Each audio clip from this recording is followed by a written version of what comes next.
Guess who's gonna be smart as hell? Me. Yeah, so I've got a New Year's resolution of learning something every week. I'm gonna call it like Millie's Mondays / Sunday because I don't know, whatever I'm feeling like. And I'm gonna be uploading something I've been looking at the whole week, I'm interested about the whole week, and just basically enhance my discography of information, basically. Pointless, possibly. Useful, possibly. Yeah. Anyway, I'll just go kind of straight into it. So yeah, going straight into it. I'm going to be talking about my Roman Empire, the ancient Greeks. The ones that came before the Romans. Or like, well, maybe they were there kind of similar times, but the ones that had distinction before the Roman Empire, before Julius Caesar, before the Roman Colosseum and the games. There were games. There was the pre-Hellenic Olympic Games. But we're going to get into that a bit later. Not that much, but we're going to get into it. Okay, so I'm kind of going to go through ancient Greece leading up to the Roman Empire. So to start off is the Minoan civilization. So in about 2000 BC, Crete was very sophisticated for its time. It had the Bronze Age coming about, which was the next step after the Iron Age, because people are like, holy shit, resources they're not just stone, they're not just, they're not hard. They can be used as weapons. They can be used as tools.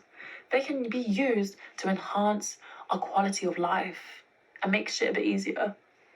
So the Bronze Age came about with the Minoan civilization, and Crete just ate. It was able to become a bit of an epicenter of trade with that era. So then, after how many years, the Mycenaean civilization was just another step of advancements within the Bronze Age. They kind of refined their craftsmanship of resources, and at this time, the people were able to extend their influence through the northern territories. So this of Greece, obviously. So this was through like places like Argos, Sparta, also areas like Olympia, where Zeus was it was like a sacred ground for Zeus, and also where the Olympic Games kind of originated. That is where it all started, to help worship the king of gods. The man, the myth, Mr. Zeus, the legend. So yeah, that kind of came about in 1350 BC. Do a little bit of a time skip into 1250 BC, which was when the Trojan War kind of broke out. And Trojan War is depicted in Homer, yeah, in one of his epic poems called the Iliad, which it recaps what happened and how the Trojan War occurred. So, basically, it started out with a wedding. Not like the red wedding or the white wedding. It was more peaceful, and basically it was between a nymph called Theseus, and a mere human, a mortal called Pelusus, who also, they were the parents of Achilles. T. So yeah, basically these people were getting married, and gods and goddesses from all over came about. But they didn't want discord, so they didn't invite the deity of discord. And she was a bit pissed. She was a bit like, let's say she came anyway. What are you gonna do? What are you gonna do about it? She's a discourse. She's gonna bring a bit of havoc. But she did as well bring a present, and the present was an apple. She offered an apple to the fairest person, the fairest goddess there. And it was between Aphrodite, Hera, and Athena. And she gave the apple to this guy called Paris. And he had to make a judgment. And basically, this is called the Judgment of Paris. And he gave the apple to Aphrodite. Obviously, she's the goddess of beauty. Have you not? Guys, if you're listening to this and you don't know Aphrodite, you'd be dead. You'd be dead. But others probably knew. The others were probably like, I know I've lost. Just give it anyway. And basically, Aphrodite was like, Per, let me help you with something. And he was like, I want to marry the prettiest girl in the world. Prettiest human in the world. And she was like, okay, yeah, sure. So Aphrodite kind of helped Paris go back into like the mortal kind of empire. And he went to Sparta, picked up the girl that he liked, took her back to Troy to get married. Sounds fine, right? Wrong. She was meant to be marrying the king of Sparta. Yeah. Paris was the king of Troy, or some ruler of Troy. So, hell broke loose. And the gods kind of intervened with stuff because this was destined. This was inevitable to happen. It was like written in the stars. And they're already predetermined champions of that. There was Achilles, there was Hercules, there was a lot of shit going on. And that was the Trojan War, which lasted 10 years. So yeah, that was kind of a defining moment because of the war, because of all the slaughter, the chaos, the corruption, some may say. The land didn't prosper. It was a dark age. I wouldn't have wanted to live there. It was basically the collapse of the Mycenaean civilization. It occurred from the internal conflict, the environmental catastrophe, and also there was an invasion of the Dorians, which are the sea people, basically, the people who lived in different regions along the Black Sea and kind of around the Mediterranean. They invaded Crete, causing a lot of poverty, a lot of, let's say, population regression. Population regression, yeah. It just shrunk. And Greece was like then divided into independent regions. There wasn't just one ruling it. There became a lot of other ones. So the standards of living also plummeted because I guess it was like ancient history capitalism. There was a hierarchy. The rich got richer, the poor got poorer. Yeah, that was between 950 and 750. What a time to be alive. When you're at your lowest, the only way is up. And what I found interesting was, we know the Greek art scene, influenced by Egypt. Ancient Egypt kind of gave them the ideas of geometric painting, looking at stuff and being like, ooh, we like that. Let's put it on here, but let's make it symmetrical. Interesting. Kind of makes sense when you think about it. It really does make sense. Okay. But anyway, the archaic... Hold up. Wait a minute! So yeah, with the kind of copying of ancient Egypt's painting, it kind of also turns into... The era was known for a lot of colonialism. Colonization.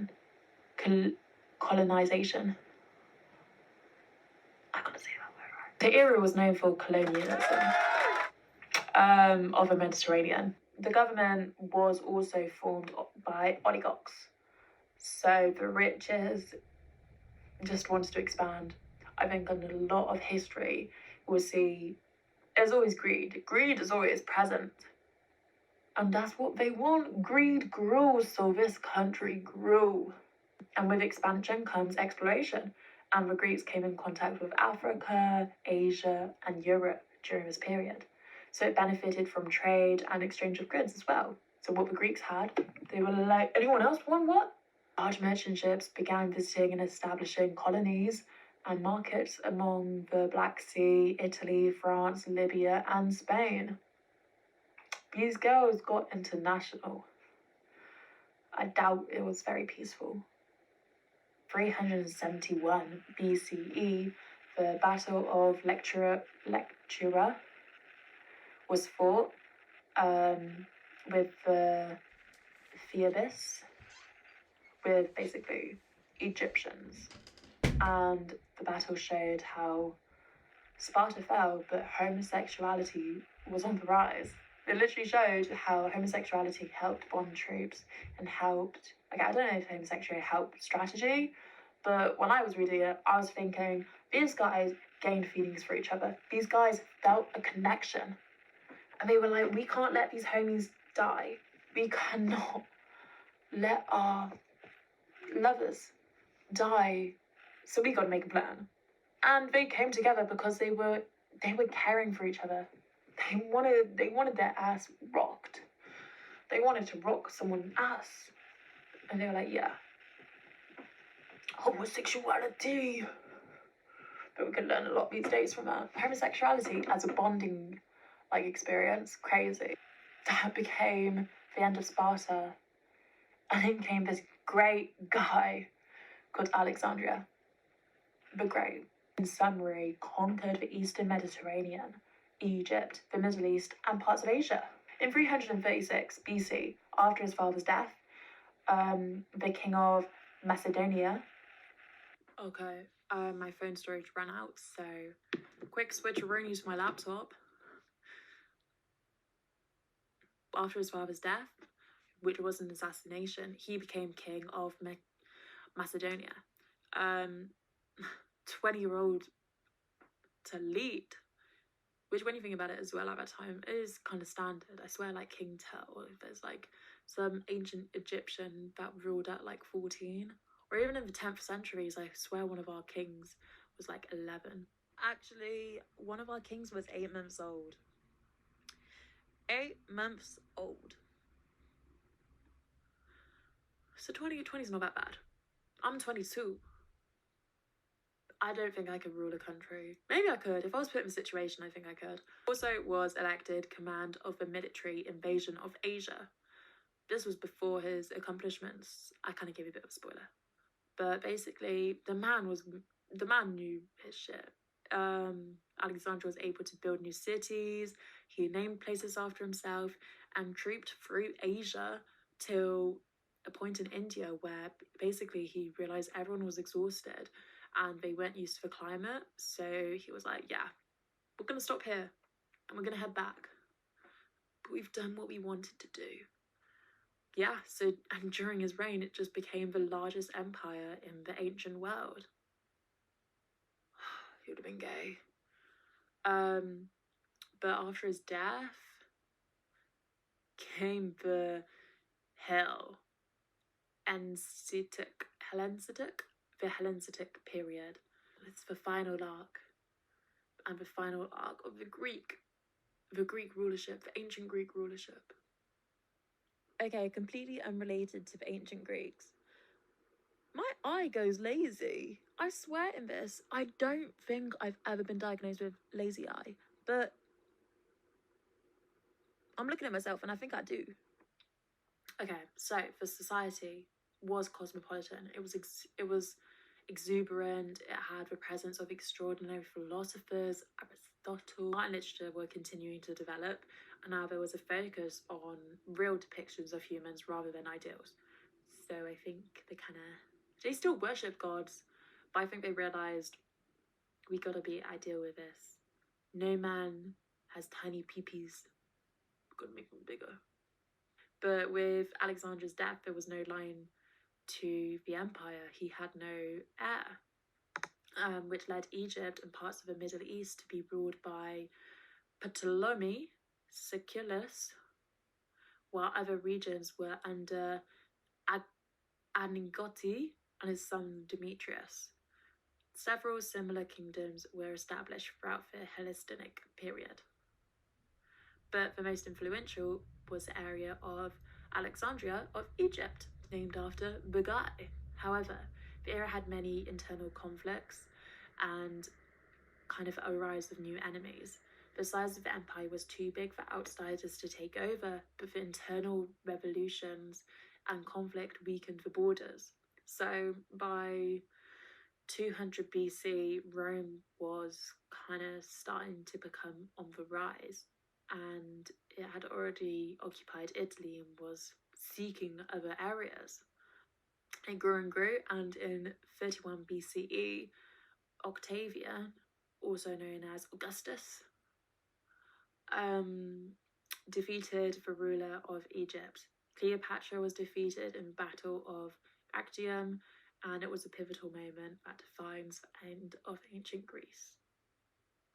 Cleopatra was at the end of ancient Greece. I know that girl played some nasty ass strategy games with some Roman empires, which I'm not going to go into in this round, but I can't get over Cleopatra was a bad bitch. If I could travel back in time and be anyone, I'd be Cleopatra. Yeah, she killed a lot of people. Yeah, slavery. Yeah, probably has got moral dilemmas. But you see how the pyramids are made. Anyway, ancient Greece then became independent again in 1830. 1830. 200 years ago, nearly. From 2,000 years ago to only being independent 200 years ago, because they fought against the Ottoman Empire. Crazy world.